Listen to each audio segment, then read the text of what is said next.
ಎಲ್ಲರಿಗೂ ನಮಸ್ಕಾರ. ಥಟ್ ಅಂತ ಹೇಳಿ ಕ್ವಿಜ್ ಕಾರ್ಯಕ್ರಮಕ್ಕೆ ತಮಗೆಲ್ಲ ಸ್ವಾಗತ. ನಮ್ಮ ಭಾರತ ದೇಶದಲ್ಲಿ ಮೊತ್ತ ಮೊದಲ ಬೃಹತ್ ಸಾಮ್ರಾಜ್ಯವನ್ನು ಚಂದ್ರಗುಪ್ತ ಮೌರ್ಯ ಕಟ್ಟದ. ಅದಾದ ನಂತರ ಬಿಂದುಸಾರ, ಅಶೋಕ ಮುಂತಾದವರೆಲ್ಲ ಬರ್ತಾರೆ. ಈ ಮೌರ್ಯ ಸಾಮ್ರಾಜ್ಯದಿಂದ ಹಿಡಿದು ಗುಪ್ತ ಸಾಮ್ರಾಜ್ಯದವರೆಗಿನ ಕಾಲಘಟ್ಟ ಏನಿದೆ ನಮ್ಮ ಭಾರತದ ಇತಿಹಾಸದಲ್ಲಿ ಬಹಳ ಮುಖ್ಯವಾದಂಥ ಘಟ್ಟ. ಗುಪ್ತ ಸಾಮ್ರಾಜ್ಯವನ್ನಂತೂ ನಾವು ನಮ್ಮ ಭಾರತದ ಸುವರ್ಣ ಯುಗ ಅಂತ ಕರೆಯೋದುಂಟು. ಈ ಮೌರ್ಯ ಗುಪ್ತರ ಎರಡು ಸಾಮ್ರಾಜ್ಯಗಳ ನಡುವೆ ಏನೆಲ್ಲ ನಡೆದವೋ ಇದರ ಬಗ್ಗೆ ಒಂದು ಪಕ್ಷಿ ನೋಟವನ್ನು ಪಡೆಯುವ ಪ್ರಯತ್ನವನ್ನು ಇವತ್ತಿನ ಸಂಚಿಕೆಯಲ್ಲಿ ನಾವು ಮಾಡ್ತಾ ಇದ್ದೇವೆ. ನಮ್ಮೊಡನೆ ಇದ್ದಾರೆ ಮೂವರು ಸ್ಪರ್ಧಿಗಳು. ಅವರ ಪರಿಚಯ ಮಾಡಿಕೊಂಡು ಕಾರ್ಯಕ್ರಮ ಮುಂದುವರಿಸೋಣ. ನಮ್ಮ ಮೊದಲ ಸ್ಪರ್ಧಿ. ನಮಸ್ಕಾರ, ನಾನು NS ಉಷಾ ಅಂತ ಬೆಂಗಳೂರಿನ HBR ಬಡಾವಣೆಯಿಂದ ಬಂದಿದ್ದೇನೆ. ನನ್ನ ಹವ್ಯಾಸಗಳು ಕರ್ನಾಟಕ ಶಾಸ್ತ್ರೀಯ ಸಂಗೀತವನ್ನು ಕೇಳುವುದು ಮತ್ತು ತಟಂತ ಹೇಳಿ ಕಾರ್ಯಕ್ರಮವನ್ನು ವೀಕ್ಷಿಸುವುದು. ಉಷಾ ಅವರಿಗೆ ಸ್ವಾಗತವನ್ನು ಕೋರ್ತಾ ಇದ್ದೇವೆ. ನಮ್ಮ ಎರಡನೆಯ ಸ್ಪರ್ಧಿ. ನನ್ನ ಹೆಸರು ಪಾಂಡುರಂಗ. ನಾನು ರಾಜರಾಜೇಶ್ವರಿ ನಗರದಿಂದ ಬಂದಿದ್ದೀನಿ. ಸಾರಿಗೆ ಸಂಸ್ಥೆಯಲ್ಲಿ 35 ವರ್ಷ ಸೇವೆ ಮಾಡಿ ನಿವೃತ್ತನಾಗಿದ್ದೀನಿ. ನನ್ನ ಹವ್ಯಾಸ ಅಂದರೆ ಪುಸ್ತಕ ಓದುವುದು, ಪದಬಂಧ ಬಿಡಿಸುವುದು ಹಾಗೂ ತಪ್ಪದೆ ಥಟ್ಟಂತ ಕೇಳಿ ಕಾರ್ಯಕ್ರಮ ನೋಡುವುದು ನನ್ನ ಹವ್ಯಾಸ. ತುಂಬ ಸಂತೋಷ ಪಾಂಡುರಂಗ ಅವರೇ, ಕಾರ್ಯಕ್ರಮಕ್ಕೆ ಸ್ವಾಗತವನ್ನು ಕೋರ್ತಾ ಇದ್ದೇವೆ. ನಮ್ಮ ಮೂರನೆಯ ಸ್ಪರ್ಧಿ. ನಮಸ್ಕಾರ, ನನ್ನ ಹೆಸರು ರಜಿನಿ VS. ನಾನು ಕುಶಾಲನಗರದ ಕೊಡಗು ಜಿಲ್ಲೆಯಿಂದ ಬಂದಿದ್ದೇನೆ. ನನ್ನ ಹವ್ಯಾಸಗಳು ತಟ್ಟಂತೇಳಿ ಕಾರ್ಯಕ್ರಮವನ್ನು ನೋಡೋದು ಮತ್ತು ಪುಸ್ತಕಗಳನ್ನು ಓದುವುದು. ನಾನು ಶಿಕ್ಷಕಿಯಾಗಿ ಕರ್ತವ್ಯವನ್ನು ನಿರ್ವಹಿಸ್ತಾ ಇದ್ದೀನಿ. ರಜನಿ ಅವರಿಗೆ ಸ್ವಾಗತವನ್ನು ಕೋರ್ತಾ ಇದ್ದೇವೆ. ಮೂವರು ಸಿದ್ಧವಾಗಿದ್ದರೆ ಕಾರ್ಯಕ್ರಮ ಆರಂಭಿಸೋಣ. ನಿಯಮಗಳನ್ನು ಒಂದು ಸಲ ನೋಡಿಬಿಡೋಣ. ಒಟ್ಟು 12 ಪ್ರಶ್ನೆಗಳು. ಮೊದಲು ಬಜರ್ ಒತ್ತಿದವರಿಗೆ ಉತ್ತರ ನೀಡುವ ಅವಕಾಶ. ಪ್ರತಿ ಸರಿ ಉತ್ತರಕ್ಕೆ ಒಂದು ಪುಸ್ತಕ ಬಹುಮಾನ. ಆಯ್ಕೆಗಳು ಬರುವ ಮೊದಲೇ ಬಜರ್ ಒತ್ತಿ ಸರಿ ಉತ್ತರ ನೀಡಿದರೆ 2 ಪುಸ್ತಕ ಬಹುಮಾನ. 100 ಅಂಕ ಗಳಿಸಿದವರಿಗೆ ಒಂದು ಪುಸ್ತಕ ವಿಶೇಷ ಬಹುಮಾನ. ನಕಾರಾತ್ಮಕ ತಂತ್ರಗಳಿಗೆ ಅವಕಾಶವಿಲ್ಲ. ಕಾರ್ಯಕ್ರಮದ ಮೊದಲ ಪುಸ್ತಕ, ಮೊದಲ ಪ್ರಶ್ನೆ. ಹೆಳವರ ಸಂವಹನ, ದರ್ಶನ ಬಳ್ಳೇಶ್ವರ್ ಬರೆದಂಥ ಪುಸ್ತಕ. ಮೊದಲ ಪ್ರಶ್ನೆ ಈಗ ಬಂತು. ಪ್ರಶ್ನೆಯನ್ನು ನೋಡು. ಕ್ರಿಸ್ತಪೂರ್ವ 261ರಲ್ಲಿ ನಡೆದ ಯಾವ ಯುದ್ಧದಲ್ಲಿ 1,00,000 ಸೈನಿಕರು ಮರಣಿಸಿ ಭಾರತದಲ್ಲಿ ನಡೆದ ಘೋರ ಯುದ್ಧಗಳಲ್ಲಿ ಒಂದು ಎಂದು ಹೆಸರಾಗಿದೆ? ಆಯ್ಕೆಗಳನ್ನು ನೋಡೋಣ. ಗಾಂಧಾರ ಅವಂತಿ ಯುದ್ಧ, ಮೌರ್ಯ ಕಳಿಂಗ ಯುದ್ಧ, ಕೋಸಲ ಕಾಶಿ ಯುದ್ಧ. ಹೇಳಿ ಪಾಂಡುರಂಗ. ಕಳಿಂಗ ಯುದ್ಧ 2. ಆಯ್ಕೆ 2 ಮೌರ್ಯ ಕಳಿಂಗ ಯುದ್ಧ ಅಂತ ಹೇಳ್ತಾ ಇದ್ದಾರೆ. ಎರಡನೇದಾಗಿ ಉಷಾ ಅವರು ಬಜರ್ ಒತ್ತಿದ್ದಾರೆ. ಆಯ್ಕೆ 2 ಕೋಸಲ ಕಾಶಿ ಯುದ್ಧ. ಕೋಸಲ ಕಾಶಿ ಯುದ್ಧ. ಉತ್ತರವನ್ನು ನೋಡೋಣ. ಮೌರ್ಯ ಕಳಿಂಗ ಯುದ್ಧ ಅನ್ನೋದು ಸರಿಯಾದ ಉತ್ತರ. ಹೆಳವರ ಸಂವಹನ ಈ ಒಂದು ಪುಸ್ತಕವನ್ನು ಪಾಂಡುರಂಗ ಅವರಿಗೆ ಕೊಟ್ಟಿದ್ದೇವೆ. ಚಂದ್ರಗುಪ್ತ ಮೌರ್ಯನ ಮರಣಾನಂತರ ಬಿಂದುಸಾರನ ನಂತರ ಅಶೋಕ ಮೌರ್ಯ ಸಾಮ್ರಾಜ್ಯವನ್ನು ವಿಸ್ತರಿಸ್ತಾನೆ. ಅಶೋಕನ ಕಾಲದಲ್ಲಿ ಮೌರ್ಯ ಸಾಮ್ರಾಜ್ಯ ಎಲ್ಲಿಂದ ಎಲ್ಲಿಯವರೆಗೆ ಇತ್ತು ಅಂತ ನೋಡಿದ್ರೆ ಬಲೂಚಿಸ್ತಾನದಿಂದ ಹಿಡಿದು ಅಸ್ಸಾಮಿನವರೆಗೆ ಇರುತ್ತೆ. ಆಫ್ಘಾನಿಸ್ತಾನದಿಂದ ಹಿಡಿದು ತಮಿಳುನಾಡಿನವರೆಗೂ ಇರುತ್ತೆ. ಕೆಲವು ಸಣ್ಣ ಪುಟ್ಟ ರಾಜ್ಯಗಳನ್ನು ಬಿಡ್ತಾನೆ. ಚೇರ, ಚೋಳ, ಪಾಂಡ್ಯ, ಕೇರಳ ಪುತ್ರ ಅಂತಕ್ಕಂಥ ಸಣ್ಣ ಸಣ್ಣ ಭೂಭಾಗಗಳನ್ನು ಬಿಟ್ಟಿರ್ತಾನೆ. ಇನ್ನೊಂದು ಭೂಭಾಗ ಉಳ್ಕೊಂಡ್ಬಿಟ್ಟಿರುತ್ತೆ, ಅವನ ಬೃಹತ್ ಸಾಮ್ರಾಜ್ಯದಲ್ಲಿ ಸೇರಿರಲ್ಲ, ಅದು ಕಳಿಂಗ. ಹಾಗಾಗಿ ಕಳಿಂಗದ ಮೇಲೆ ಯುದ್ಧ ಮಾಡ್ತಾನೆ. ಕಳಿಂಗವನ್ನು ಕೇತುಕರ್ಣ ಅಂತ ಒಬ್ಬ ರಾಜ. ಯುದ್ಧ ನಡೆಯುತ್ತೆ, ಘೋರವಾದ ಯುದ್ಧ, ಅಂದರೆ ಅಷ್ಟು ದೊಡ್ಡ ಯುದ್ಧ ನಡೆಯುತ್ತೆ. ವಿಪರೀತ ರಕ್ತಪಾತ, ನದಿ ತುಂಬ ಬರೀ ರಕ್ತವೇ ಹರಿಯುತ್ತಂತೆ. ಅಲ್ಲಿ 1,00,000 ಜನ ಸಾಯ್ತಾರಂತೆ ಈ ಯುದ್ಧದಲ್ಲಿ. ಹಾಗೆಯೇ 1,50,000 ಜನ ಸೆರೆಯಾಳುಗಳಾಗ್ತಾರಂತೆ.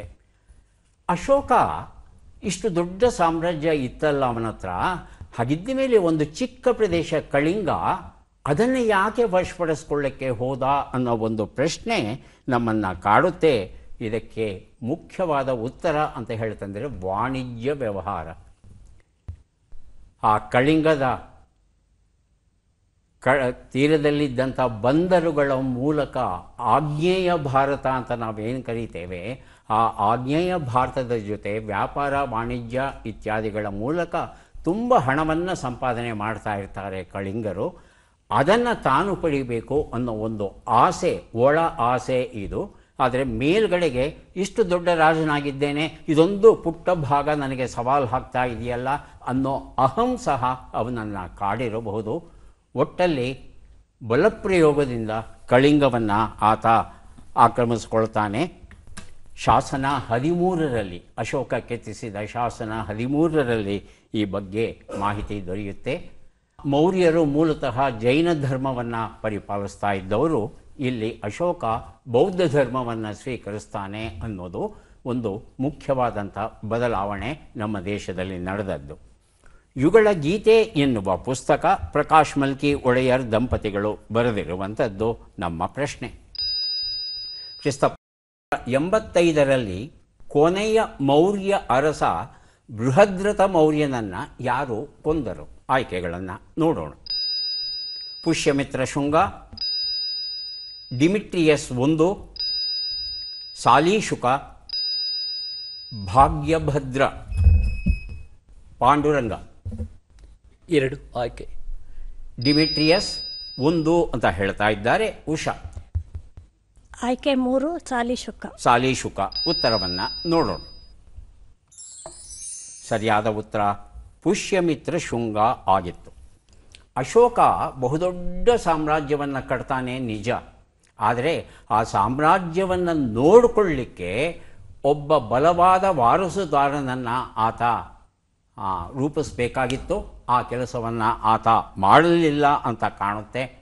ಆತನ ನಂತರ ದಶರಥ ಅಂತ ಒಬ್ಬ ಅರಸ, ಸಂಪ್ರತಿ ಅಂತ ಒಬ್ಬ, ಸಾಲಿಶುಕ ಅಂತ ಒಬ್ಬ, ದೇವವರ್ಮ ಅಂತ ಒಬ್ಬ ಸಣ್ಣ ಅರಸರು ಬರ್ತಾರೆ ಹೀಗೆಲ್ಲ ಮೌರ್ಯ ಸಾಮ್ರಾಜ್ಯವನ್ನು ಆಳೋದಕ್ಕೆ.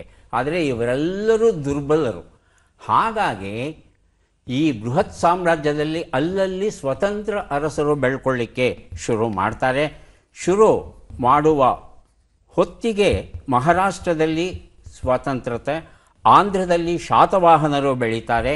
ಹಾಗೆಯೇ ಕಳಿಂಗ, ಅಶೋಕ ಗೆದ್ದಿರ್ತಾನಲ್ಲ, ಅದು ಸ್ವತಂತ್ರ ರಾಜ್ಯವಾಗುತ್ತೆ. ಕಾಮರೂಪ ಅಂದರೆ ಇಂದಿನ ಅಸ್ಸಾಂ ಪ್ರದೇಶ, ಅದು ಸ್ವತಂತ್ರವಾಗುತ್ತೆ. ಸೌರಾಷ್ಟ್ರ ಸ್ವತಂತ್ರವಾಗುತ್ತೆ. ಗುಜರಾತ್ ಸ್ವತಂತ್ರವಾಗುತ್ತೆ. ಇದೇ ಸಂದರ್ಭದಲ್ಲೇ ವಾಯುವ್ಯ ಭಾಗದಿಂದ ಡಿಮಿಟ್ರಿಯಸ್ I ಆತನೂ ಸಹ ದಂಡೆತ್ತಿಕೊಂಡು ಬಂದು ಅಲ್ಲಿರ್ತಕ್ಕಂಥ ಭೂಭಾಗಗಳನ್ನೆಲ್ಲ ವಶಪಡಿಸ್ಕೋತಾನೆ. ಹೀಗೆ ಬೃಹತ್ ಮೌರ್ಯ ಸಾಮ್ರಾಜ್ಯ ನುಚ್ಚು ನೂರಾಗ್ಬಿಡುತ್ತೆ. ಇದೇ ಸಂದರ್ಭವನ್ನು ನೋಡಿಕೊಂಡು ಈ ಬೃಹದ್ರಥ ಮೌರ್ಯ ಅಂತಿರ್ತಾನಲ್ಲ ಕೊನೆ ಅರಸ, ಅವನ ಬಳಿ ಕೆಲಸ ಮಾಡ್ತಾ ಇದ್ದಂಥ ಪುಷ್ಯಮಿತ್ರ ಶುಂಗ ಮಂತ್ರಿಯಾಗಿದ್ದವನು, ಇವನು ತಿರುಗಿ ಬಿದ್ದು ಅರಸನನ್ನು ಕೊಂದು ತಾನೇ ಅರಸ ಅಂತ ಘೋಷಿಸಿಕೊಂಡು ಶುಂಗ ಸಾಮ್ರಾಜ್ಯವನ್ನು ಆರಂಭಿಸ್ತಾರೆ. ಹೀಗೆ ಮಗಧ ಪ್ರದೇಶದಲ್ಲಿ ಒಂದು ಹೊಸ ಸಾಮ್ರಾಜ್ಯ ಹುಟ್ಟಲಿಕ್ಕೆ ಕಾರಣವಾಗುತ್ತೆ. ಆದರೆ ಬೃಹತ್ ಸಾಮ್ರಾಜ್ಯ ಛಿದ್ರವಾದದ್ದು ಮಾತ್ರ ಬೇಸರದ ವಿಷಯ. ಮುಂದಿನ ಪುಸ್ತಕ ಕಡಲ ಮುತ್ತು, ಕವನ ಸಂಕಲನ, ಕೆ.ಎ. ಸುಜಾತಾ ಗುಪ್ತಾ ಬರೆದಿರುವಂಥದ್ದು ನಮ್ಮ ಪ್ರಶ್ನೆ. ಕಾಳಿದಾಸನ ಯಾವ ನಾಟಕದಲ್ಲಿ ಶುಂಗರು ಮತ್ತು ಗ್ರೀಕರ ನಡುವೆ ಯುದ್ಧದ ವಿವರವು ದೊರೆಯುತ್ತದೆ? ಆಯ್ಕೆಗಳನ್ನು ನೋಡೋಣ.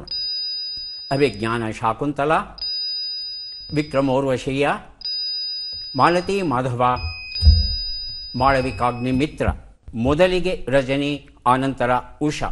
ಮಾಳವಿಕಾಗ್ನಿಮಿತ್ರ 4. ಆಯ್ಕೆ 2 ಉಷಾ. ಆಯ್ಕೆ 3 ಮಾಲತಿ ಮಾಧವ. ಮಾಲತಿ ಮಾಧವ.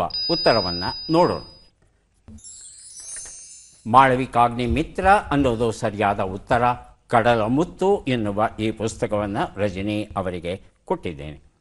ಕಾಳಿದಾಸ ಬರೆದಂಥ ಈ ಮಾಳವಿಕಾಗ್ನಿಮಿತ್ರ ಅನ್ನೋ ಒಂದು ನಾಟಕದಲ್ಲಿ ಅಗ್ನಿಮಿತ್ರ, ಪುಷ್ಯಮಿತ್ರ ಶುಂಗ ಇದ್ದಾನಲ್ಲ, ಆತನ ಮಗ ಅಗ್ನಿಮಿತ್ರ, ಅವನು ಈ ಗ್ರೀಕರ ಜೊತೆ ಒಂದು ಹೋರಾಟ ನಡೆಸಿ ಅವರನ್ನು ಗೆದ್ದ ಅನ್ನೋ ಒಂದು ವಿಚಾರ ನಾಟಕದಲ್ಲಿ ಪರೋಕ್ಷವಾಗಿ ಬರುತ್ತೆ.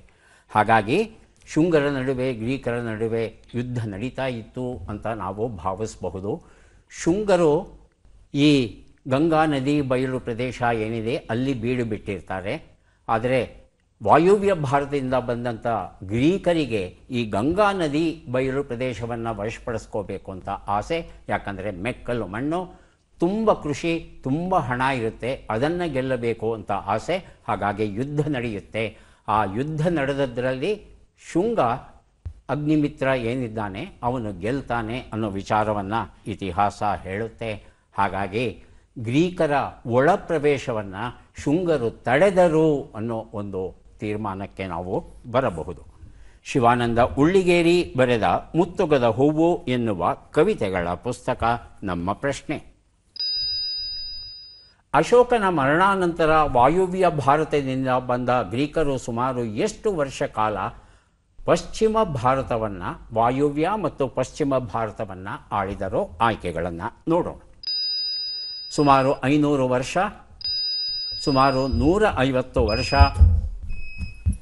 ಮೊದಲಿಗೆ ರಜನಿ, ಆನಂತರ ಪಾಂಡುರಂಗ. ಸುಮಾರು 150 ವರ್ಷಗಳು. ಆಯ್ಕೆ 2. ಆಯ್ಕೆ 2. ಹೇಳಿ ಪಾಂಡುರಂಗ. ಆಯ್ಕೆ 2. ಆಯ್ಕೆ 3. ಸುಮಾರು 200 ವರ್ಷಗಳು. ಆಯ್ಕೆ 4. ಸುಮಾರು 300 ವರ್ಷಗಳು. ಉತ್ತರವನ್ನು ನೋಡೋಣ. ಸರಿಯಾದ ಉತ್ತರ ಸುಮಾರು 200 ವರ್ಷಗಳು ಆಗಿತ್ತು. ಇಂಡೋ ಗ್ರೀಕರು ಅಂತ ಕರೀತಾರೆ. ಈ ಗ್ರೀಕರು ಬಂದು ಭಾರತವನ್ನು ಆಕ್ರಮಿಸಿಕೊಂಡ ಮೇಲೆ ಇಲ್ಲೇ ನೆಲೆಸಿ ಇಲ್ಲಿಯ ಸಂಸ್ಕೃತಿಯನ್ನು ಒಂದಷ್ಟು ಕಲಿತ ಕಾರಣ ಇವರನ್ನು ಇತಿಹಾಸದಲ್ಲಿ ಇಂಡೋ ಗ್ರೀಕರು ಅಂತ ನಾವು ಗುರುತಿಸ್ತೇವೆ. ಮೊದಲು ಬಂದವನು ಡಿಮಿಟ್ರಿಯಸ್ I, ಆತನ ನಂತರ ಪ್ಯಾಂಟಲೋಯನ್, ಅಘಾತಾಕ್ಲೆಸ್, ಮಿಯಾಂದಾರ್, ಝೂಲಿಯಸ್, ಅಪೋಲೋಡೋಟಸ್, ಹೀಲಿಯೋಕ್ಲೆಸ್, ಅಮಿಂಟಾಸ್, ಸ್ಟ್ರಾಟೋ, ಹೀಗೆ ತುಂಬ ಜನ ಅರಸರು ಈ ಒಂದು ಪ್ರದೇಶವನ್ನು ಆಳ್ತಾರೆ. ಯಾವ್ಯಾವ ಪ್ರದೇಶವನ್ನು ಇವರು ಗೆಲ್ತಾರೆ ಅಂದರೆ ಪಂಜಾಬ್, ಸಿಂಧ್, ಗುಜರಾತ್, ಮಥುರಾ, ಇಲ್ಲಿಯವರೆಗೆ ಇವರು ಗೆಲ್ತಾರೆ. ಮಥುರಾ ಅಂದರೆ ಹೆಚ್ಚು ಕಡಿಮೆ ದಿಲ್ಲಿಯವರೆಗೆ, ಮತ್ತು ಗುಜರಾತ್ ಸಂಪೂರ್ಣ ಅಂದರೆ ವಾಯುವ್ಯ ಭಾರತ, ಪಶ್ಚಿಮ ಭಾರತವನ್ನು ಸಾಕಷ್ಟು ಗೆದ್ದು ಇವರು ಆಡಳಿತ ನಡೆಸ್ತಾ ಇರ್ತಾರೆ. ಇದರಿಂದ ಲಾಭ ನಷ್ಟ ಎರಡೂ ಉಂಟು. ಮೊದಲ ಬಾರಿಗೆ ಭಾರತದಲ್ಲಿ ಗ್ರೀಕ್ ಭಾಷೆ ಬೀಡು ಬಿಡುತ್ತೆ. ಗ್ರೀಕ್ ಮತ್ತು ಖರೋಷ್ಠಿ ಎರಡೂ ಭಾಷೆಗಳನ್ನು ಸರಿಸಮಾನವಾಗಿ ಬಳಸುವ ಪದ್ಧತಿ ಬೆಳೆಯುತ್ತೆ. ನಾಣ್ಯಗಳಲ್ಲಿ ಎರಡೂ ಭಾಷೆಗಳನ್ನು ಬಳಸೋಕೆ ಶುರು ಮಾಡ್ತಾರೆ. ಬೌದ್ಧ ಧರ್ಮ ಮತ್ತೆ ಒಂದು ಸಲ ಭಾರತದಲ್ಲಿ ಬಲವಾಗಿ ಬೇರನ್ನು ಬಿಡುತ್ತೆ. ಗಾಂಧಾರ ಕಲೆ ಪ್ರವರ್ಧಮಾನಕ್ಕೆ ಬರುತ್ತೆ. ಗಾಂಧಾರ ಕಲೆ ಗ್ರೀಕ್ ಕಲೆಯ ಜೊತೆ ಸೇರಿಕೊಂಡು ಹೊಸ ಹೊಸ ನಮೂನೆಯ ಕಲೆಗಳು ರೂಪುಗೊಳ್ಳೋದಕ್ಕೆ ಸಾಧ್ಯವಾಗುತ್ತೆ. ಹಾಗೆಯೇ ಗ್ರೀಕ್ ವಿಜ್ಞಾನ ಏನಿತ್ತು ಅದರ ಲಾಭ ಭಾರತೀಯರಿಗೆ ದೊರೆಯುತ್ತೆ. ಈಗ ಕೊಡ್ತಾ ಇದ್ದೇವೆ ಜಯರಾಮಾಚಾರಿ ಬರೆದಂಥ ಕಿಲಿಗ್ ಎನ್ನುವ ಒಂದು ಕಾದಂಬರಿ ಪುಸ್ತಕವನ್ನು ನಮ್ಮ ಪ್ರಶ್ನೆ. ವಾಯುವ್ಯ ಭಾರತದಲ್ಲಿ ಇಂಡೋ ಗ್ರೀಕರ ಪ್ರಾಬಲ್ಯ ಕಡಿಮೆಯಾಗುತ್ತಿದ್ದಂತೆ ಯಾರು ಭಾರತದ ಮೇಲೆ ಆಕ್ರಮಣವನ್ನು ಮಾಡಿದರು? ಆಯ್ಕೆಗಳನ್ನು ನೋಡೋಣ. ಮಂಗೋಲರು, ಹೂಣರು, ರೋಮನ್ನರು. ಮೊದಲಿಗೆ ಬಜರುತ್ತಿದ್ದಾರೆ ಉಷಾ. ಆಯ್ಕೆ 3 ರೋಮನ್ನರು. ರೋಮನ್ನರು. ಎರಡನೇದಾಗಿ ಪಾಂಡುರಂಗ. ಹೂಣರು. ಹೂಣರು. ಆಯ್ಕೆ 4 ಶಕರು. ಉತ್ತರವನ್ನು ನೋಡೋಣ. ಶಕರು ಸರಿಯಾದ ಉತ್ತರ ಆಗಿತ್ತು. ಯಾರು ಈ ಶಕರು ಅನ್ನೋ ಒಂದು ಪ್ರಶ್ನೆ ಬರುತ್ತೆ. ಮಧ್ಯ ಏಷ್ಯಾದಲ್ಲಿ ಇದ್ದಂಥ ಇರಾನಿ ಮೂಲದ ಅಲೆಮಾರಿ ಜನಾಂಗ ಇದು. ಎಲ್ಲಿ ಆಹಾರ ಸಿಗುತ್ತೋ ಅಲ್ಲಿ ಹುಡುಕಿಕೊಂಡು ಹೋಗ್ತಾ ಇದ್ದಂಥ ಜನ. ಗ್ರೀಕರ ಪ್ರಾಬಲ್ಯ ಕಡಿಮೆ ಆಗ್ತಾ ಇದ್ದ ಹಾಗೆ ವಾಯುವ್ಯ ಭಾರತದ ಮೂಲಕ ಭಾರತವನ್ನು ಪ್ರವೇಶ ಮಾಡ್ತಾರೆ. ಭಾರತದಲ್ಲಿ ಇದ್ದಂಥ ಸಂಪತ್ತನ್ನು ನೋಡಿ ಅವರು ದಂಗಾಗ್ತಾರೆ. ಹಾಗಾಗಿ ಅಲೆಮಾರಿ ಬದುಕನ್ನು ಬಿಟ್ಟು ಇಲ್ಲೇ ನೆಲೆಸೋಣ ಅನ್ನೋ ತೀರ್ಮಾನವನ್ನು ತಗೊಂಡು ಕ್ರಿಸ್ತಪೂರ್ವ 2ನೇ ಶತಮಾನದಿಂದ ಹಿಡಿದು ಕ್ರಿಸ್ತಶಕ 4ನೇ ಶತಮಾನದವರೆಗೆ ಇವರು ವಾಯುವ್ಯ ಭಾರತದಲ್ಲಿ ಭದ್ರವಾಗಿ ಬೇರನ್ನು ಊರ್ತಾರೆ. ಇವರು ಇದು ತುಂಬ ಮುಖ್ಯವಾದಂಥ ಒಂದು ಘಟ್ಟ. ಮಾವೀಸ್ ಅನ್ನೋ ಅರಸ, ಏಜಾಸ್ ಅನ್ನೋ ಅರಸ ನಹಾಪನ ಬಹಳ ಪ್ರಸಿದ್ಧ ಆಯಿತ, ಚಾಸ್ತಾನ ಮತ್ತು ರುದ್ರದಾಮನ್ ಇವರು ತುಂಬ ಪ್ರಸಿದ್ಧರಾದ ಶಕ ಅರಸರು. ಇವರು ಗಾಂಧಾರ, ಪಂಜಾಬ್, ಮಾಳವ, ಮಹಾರಾಷ್ಟ್ರ, ಗುಜರಾತ್ ಇವತ್ತಿನ ಈ ಪ್ರದೇಶಗಳು ಏನಿದೆ, ಇಷ್ಟೂ ಪ್ರದೇಶಗಳು ಈ ಶಕರ ಆಡಳಿತದಲ್ಲಿ ಇತ್ತು ಅನ್ನೋದು ಬಹಳ ಮುಖ್ಯ. ಅದೇ ಸಂದರ್ಭದಲ್ಲಿ ಇಂಡೋ ಗ್ರೀಕರ ಪ್ರಾಬಲ್ಯ ಒಂದು ಕಡೆ ಕಡಿಮೆ ಆಗ್ತಾ ಇತ್ತು, ಮತ್ತೊಂದು ಕಡೆಗೆ ಶಾತವಾಹನರು ದಕ್ಷಿಣ ಭಾರತದಲ್ಲಿ, ಮಧ್ಯ ಭಾರತದಲ್ಲಿ ಅವರ ಬೆಳವಣಿಗೆ ಆಗ್ತಾ ಇತ್ತು. ಅವರ ಜೊತೆ ತಿಕ್ಕಾಟ ಇವೆಲ್ಲವೂ ನಡೆಯುತ್ತೆ. ಆದರೆ ಉತ್ತರ ಭಾರತದಲ್ಲಿ, ವಿಶೇಷವಾಗಿ ವಾಯುವ್ಯ ಮತ್ತು ಪಶ್ಚಿಮದಲ್ಲಿ ಶಕರ ಪ್ರಾಬಲ್ಯ ಹೆಚ್ಚಾಗಿದ್ದು ಒಂದು ಮುಖ್ಯವಾದ ಘಟ್ಟ. ಯಾಕಂದರೆ ಇಲ್ಲಿರೋ ಸಂಪತ್ತು ಆ ಪ್ರಮಾಣದಲ್ಲಿ ಅವರನ್ನು ಆಕರ್ಷಿಸುತ್ತೆ. ಹಾಗಾಗಿ ಅವರು ತಮ್ಮ ಅಲೆಮಾರಿ ಬದುಕನ್ನೇ ಬಿಟ್ಟು ಬಿಡ್ತಾರೆ. ಇವರು ಮುಂದೆ ಬಂದಂಥ ಜನರಿಗೆ ಒಂದು ಮಾರ್ಗದರ್ಶನ ಮಾಡಿಕೊಡ್ತಾರೆ. ಅದು ಒಂದು ವಿಶೇಷ. ಮುಂದಿನ ಪುಸ್ತಕ ಸ್ವಾಸ್ಥ್ಯ ಚಿಂತನ, ಬರೆದಿದ್ದಾರೆ ಕೊರ್ಗಿ ಶಂಕರನಾರಾಯಣ ಉಪಾಧ್ಯಾಯ. ನಮ್ಮ ಪ್ರಶ್ನೆ ಈಗ ಬಂತು. ಶಕರ ಜೊತೆಯಲ್ಲಿಯೇ ಭಾರತಕ್ಕೆ ಬಂದು ಸುಮಾರು 100 ವರ್ಷಗಳ ಕಾಲ ರಾಜ್ಯಭಾರ ಮಾಡಿದವರು ಯಾರು? ಆಯ್ಕೆಗಳನ್ನು ನೋಡೋಣ. ಹೂಣರು, ಪರ್ಷಿಯನ್ನರು, ಮಂಗೋಲರು. ಮೊದಲಿಗೆ ಬಸರುತ್ತಿದ್ದಾರೆ ಉಷಾ, ಆನಂತರ ರಜನಿ. ಆಯ್ಕೆ 2 ರಜನಿ. ಆಯ್ಕೆ 3 ಮಂಗೋಲರು. ಮಂಗೋಲರು. ಉತ್ತರವನ್ನು ಆಯ್ಕೆ 4 ನೋಡಿ ಉತ್ತರವನ್ನು ನೋಡೋಣ. ಪಾರ್ಥಿಯನ್ನರು. ಉತ್ತರವನ್ನು ನೋಡೋಣ. ಪಾರ್ಥಿಯನ್ನರು ಅನ್ನೋದು ಸರಿಯಾದ ಉತ್ತರ ಆಗಿತ್ತು. ಈ ಪಾರ್ಥಿಯನ್ನರು ಇವರು ಇರಾನಿ ಮೂಲದವರು. ಇವರು ಬಂದು ಇಷ್ಟೊಂದು ಸುಖವಾಗಿ ಇದ್ದಾರಲ್ಲ ಶಕರು, ನಾವು ಯಾಕೆ ಹೋಗಬಾರ್ದು ಅಂತ ಪಾರ್ಥಿಯನ್ನರು ಬರ್ತಾರೆ.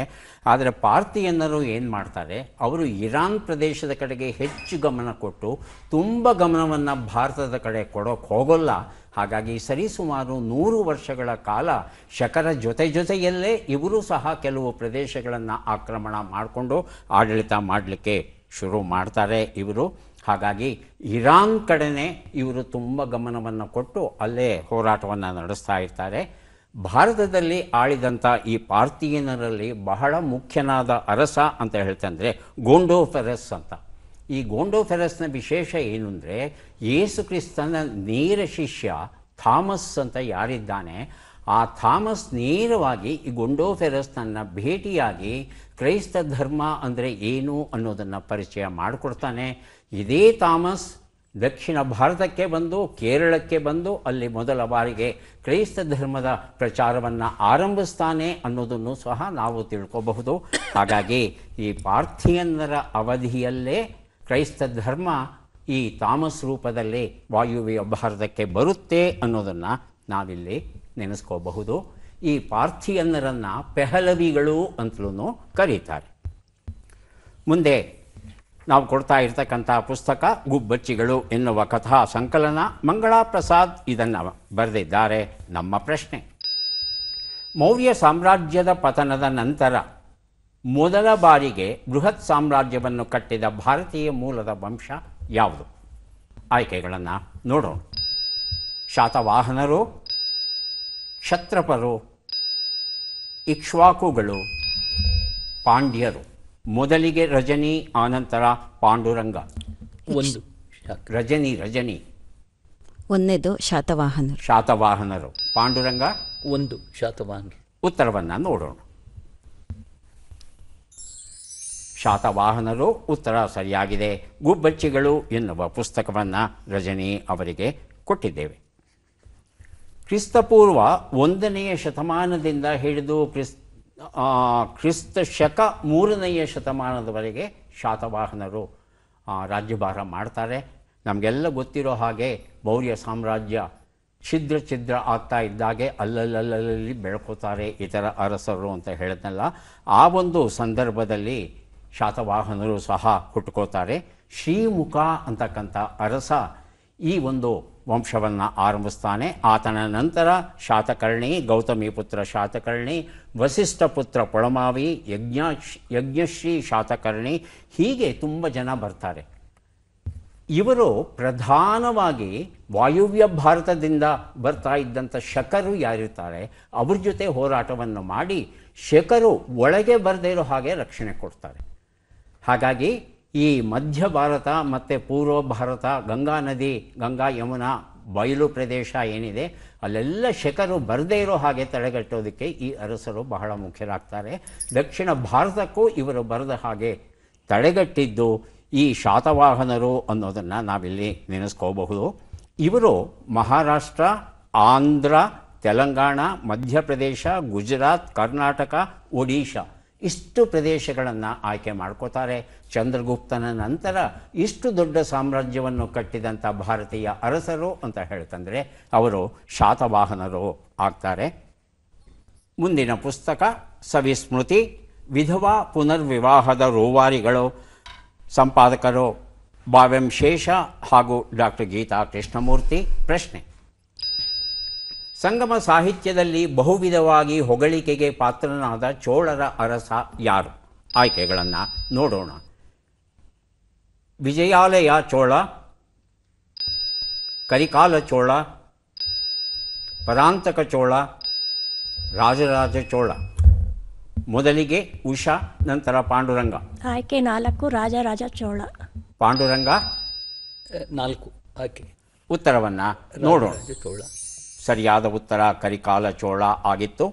ಕರಿಕಾಲ ಚೋಳ ಈತ ದಕ್ಷಿಣ ಭಾರತದಲ್ಲಿ ಇದ್ದಂಥ ಅಷ್ಟೂ ತಮಿಳು ರಾಜ್ಯಗಳನ್ನು ಗೆದ್ದು ಈತ ಒಂದು ಬೃಹತ್ ಚೋಳ ಸಾಮ್ರಾಜ್ಯವನ್ನು ಸ್ಥಾಪಿಸ್ತಾನೆ. ಮುಖ್ಯವಾಗಿ ಕಾವೇರಿ ಪಟ್ಟಣಮಲ್ಲಿ ಬಂದರನ್ನು ಕಟ್ತಾನೆ, ನೌಕಾದಳವನ್ನು ಕಟ್ತಾನೆ, ವ್ಯಾಪಾರ ವಾಣಿಜ್ಯಗಳನ್ನು ನಡೆಸ್ತಾನೆ. ಕಲ್ಲಾಣೈ ಅಂತ ಏನು ಅಣೆಕಟ್ಟನ್ನು ಕಾವೇರಿ ನದಿಗೆ ಕಟ್ಟಿ ನದಿಯನ್ನೇ ತಿರುಗಿಸ್ತಾನಲ್ಲ, ಆ ಅಣೆಕಟ್ಟು ಇವತ್ತಿಗೂ ಗಟ್ಟಿಮುಟ್ಟಾಗಿದೆ ಅನ್ನೋದನ್ನು ಸ್ಮರಿಸ್ಕೋಬಹುದು. ಮುಂದಿನ ಪುಸ್ತಕ ಕಾವ್ಯ ಸಂಗೀತ ಪದಮಾಲೆ. ನಮ್ಮ ಪ್ರಶ್ನೆ: ಗುಪ್ತ ಸಾಮ್ರಾಜ್ಯವು ಆರಂಭವಾಗುವವರೆಗೂ ವಾಯುವ್ಯ ಭಾರತ, ಉತ್ತರ ಭಾರತ, ಮಧ್ಯ ಭಾರತ, ಆಫ್ಘಾನಿಸ್ತಾನ, ತಾಜಿಕಿಸ್ತಾನ, ಪಶ್ಚಿಮ ಚೀನಾ ಇದಿಷ್ಟು ಪ್ರದೇಶ ಯಾರ ಅಧೀನದಲ್ಲಿತ್ತು ಅಂತ ತಿಳ್ಕೋಬೇಕಾಗಿದೆ. ಆಯ್ಕೆಗಳು: ಕುಶಾನರು, ಹೂಣರು. ಮೊದಲಿಗೆ ಬರೆದಿರುತ್ತಿದ್ದಾರೆ ರಚನಿ, ಆನಂತರ ಪಾಂಡುರಂಗ. ರಜನಿ. ಆಯ್ಕೆ 1 ಕುಶಾನರು. ಕುಶಾನರು. ಪಾಂಡುರಂಗ. 1ನೇದು ಕುಶಾನರು. ಕುಶಾನರು. ಆಯ್ಕೆ 3. ಪೆಹಲವಿಗಳು. ಆಯ್ಕೆ 4. ಶಕರು. ಉತ್ತರವನ್ನು ನೋಡೋಣ. ಕುಶಾನರು ಉತ್ತರ ಸರಿಯಾಗಿದೆ. ರಜನಿ ಅವರಿಗೆ ಕಾವ್ಯ ಸಂಗೀತ ಪದಮಾಲೆ ಎನ್ನುವ ಈ ಒಂದು ಪುಸ್ತಕವನ್ನು ಕೊಟ್ಟಿದ್ದೇನೆ. ಯಥಾ ಪ್ರಕಾರ ಮಧ್ಯ ಏಷ್ಯಾ ಏನಿದೆ ಅಲ್ಲಿ ಅನೇಕ ಬುಡಕಟ್ಟುಗಳು ಇರುತ್ತೆ. ಅವುಗಳಲ್ಲಿ ಒಂದು ಬುಡಕಟ್ಟು ಯಹೂಲಿ ಬುಡಕಟ್ಟು ಅಂತ ಕರೀತಾರೆ. ಇವರ ಕಡೆಯಿಂದ ಬಂದಂಥ ಜನ ಈ ಎಲ್ಲ ಪ್ರದೇಶಗಳನ್ನು ಆಕ್ರಮಣ ಮಾಡಿಕೊಂಡು ಬಹಳ ನೆಮ್ಮದಿಯಿಂದ ಇರ್ತಾರೆ. ಕುಜುಲಾ ಕಡಫೀಸ್, ವಿಮಾ ತಕ್ತು, ವಿಮಾ ಕಡಫೀಸ್, ಕಾನಿಷ್ಕ, ಹುವಿಷ್ಕ, ವಸುದೇವ ತುಂಬ ಪ್ರಸಿದ್ಧರಾದಂಥ ಅರಸರು. ಅದರಲ್ಲೂ ಕಾನಿಷ್ಕ ಅಂತೂ ತುಂಬಾ ಪ್ರಸಿದ್ಧನಾಗಿರ್ತಾನೆ.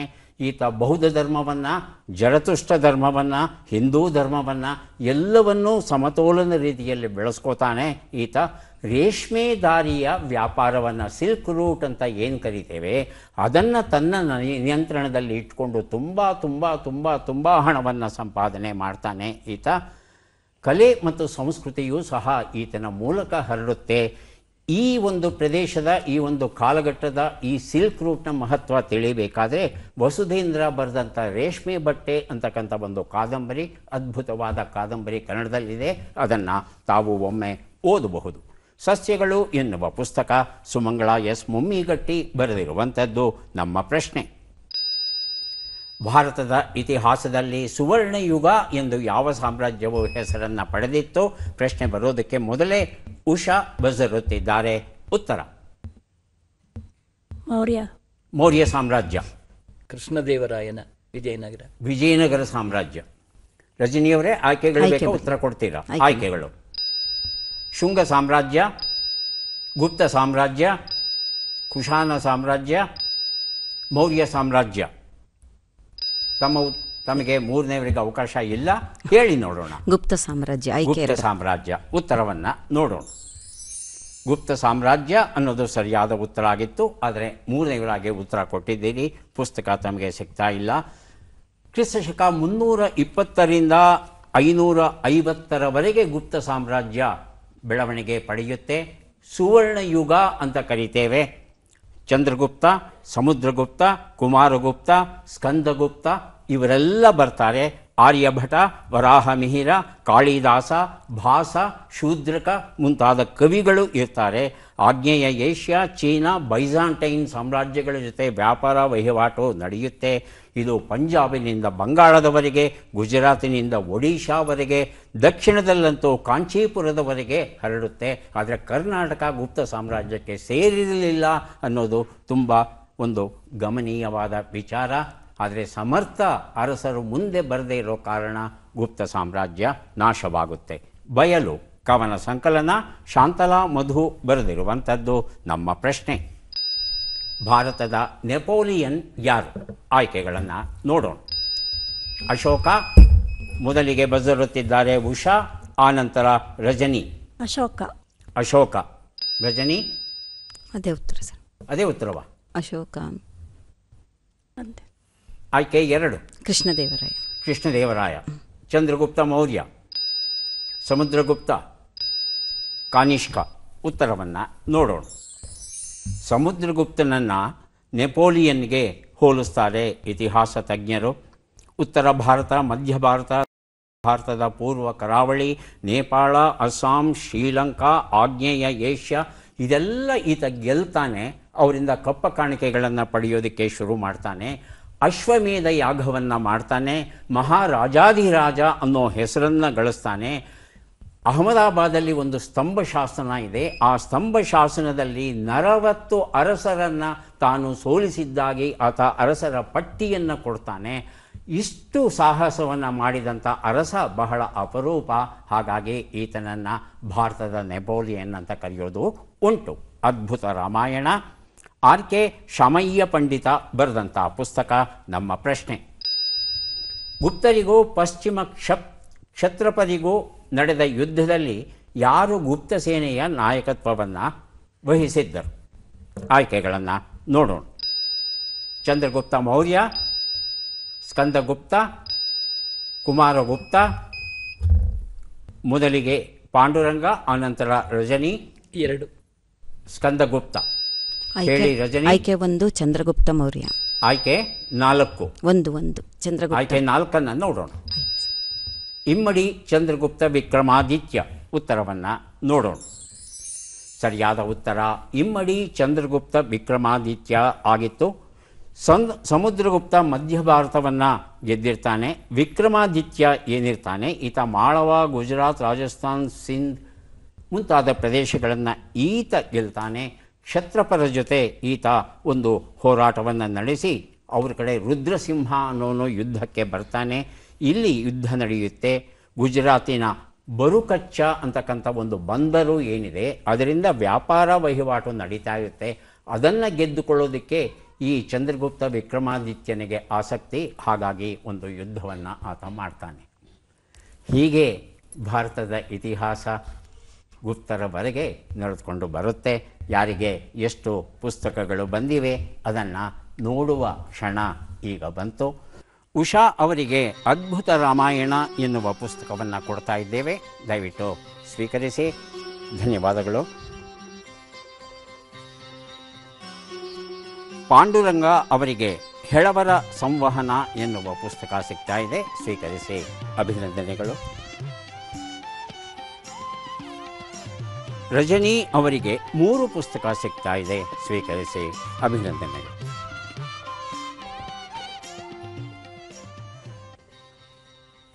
ಮತ್ತೆ ಭೇಟಿಯಾಗೋಣ.